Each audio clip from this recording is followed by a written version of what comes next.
সকালে নাস্তা করার পরে যদি একটু সময় বসে থাকি তাহলে দুপুরে গিয়ে আর কাজ করে সারতে পারি না। আর তারপরে যদি হয় সেটা ছুটির দিন তাহলে তো কোনো কথাই নেই। হ্যালো এভরিওয়ান, আসসালামু আলাইকুম। কেমন আছেন সবাই? ওয়েলকাম জানাচ্ছি আমার নতুন একটা ব্লগে।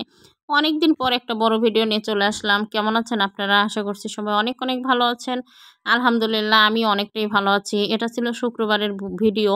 আর আমি আগের দিন রাত থেকে ভিডিওটা শুরু করতেছি। রাত 11টার সময় আমি ছোট মাছ পোল্লা দিয়ে রান্না করে রেখে দিলাম। কারণ খুব সকালবেলা ভাত রান্না করলেই হয়ে যাবে।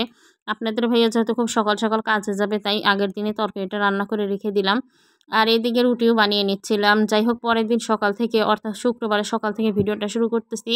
সকালবেলা উঠে নাস্তা বানিয়ে নিয়েছি, ছেলে মেয়ে আমি খেয়ে নিয়েছি। আপনাদের ভাইয়া সকাল সকাল কাজে চলে গিয়েছে। শুক্রবার হলে কি হবে, তার যত ব্যক্তিগত কাজ ছিল কিছু সেজন্য সে চলে গিয়েছে। আর আমি ভাবতেছিলাম শুধু তো দুপুরে রান্না করব, একটু দেরি করেই যাই। এজন্য একটু বসেছিলাম, ফোন দেখতেছিলাম। আর এইদিকে এসেই আমার কাছে দেরি হয়ে গেল। একটু যে বসেছিলাম এটুকু সময়ের আমি সারতে পারতেছি না।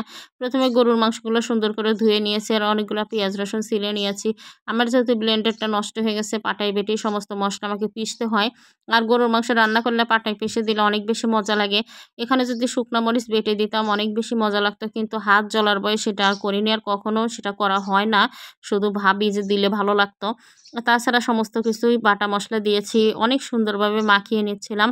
এভাবে রান্না করলে কিন্তু অনেক ভালো লাগে। মাটির চুলায় রান্না করলে আরও তাড়াতাড়ি হতো, কি আর করা। আমি একটু পরেই কিন্তু সেটা আবার প্রেশার কুকারে দিয়ে দিচ্ছিলাম।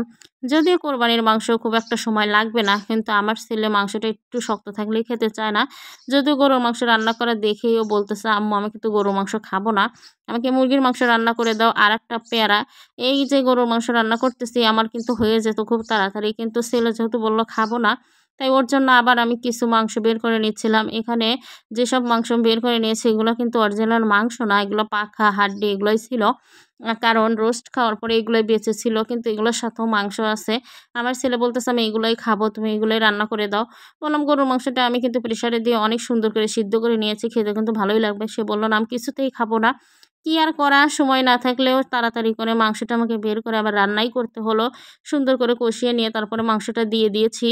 ইতিমধ্যে আপনাদের ভাইয়া আর ছেলে নামাজে চলে গিয়েছে। আমি খুব তাড়াতাড়ি করতেছিলাম। শুক্রবারে কিন্তু মনে হয় যে কাজ আরো একটু বেশি বেড়ে যায়। আর সকালবেলা যেহেতু একটু সময় বসেছিলাম এজন্য আমার অনেক তাড়াহুড়ো করতে হয়েছে শেষে এসে। যাই হোক প্রেসারে দিয়ে সুন্দর করে সিদ্ধ করে আবার কিন্তু কড়াইতে দিয়ে দিয়েছি।